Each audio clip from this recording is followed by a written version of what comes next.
Кога Ѓоргиевски стана градоначалник на Киселавода, жителите добија ветувања за паркови, градинки, катни гаражи и чисти улици. Денес, скоро 4 години подоцна, општината е презадолжена, покриена со смет и задушена од бетон, а ветувањата остана само на хартија. Општина Киселавода во неговиот мандат стана символ за урбан хаос. Подпорниот зид во Пинтија се урна. Улиците во Црниче, Бабиндол и Припор остана раскопани. Планираните мегапаркови и катни гаражи никогаш не се реализираа.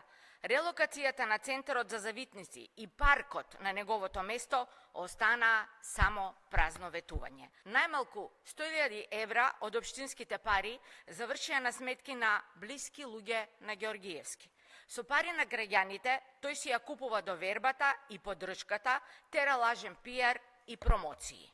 Ѓоргиевски ветуваше десетици проекти, но реализираше одвај 20% од нив. Ги изневери граѓаните на Киселавода, а сега им се нуди на Скопјани со истата празна реторика и истите партиски шеми. Скопје не смее да стане поголема верзија на Киселавода.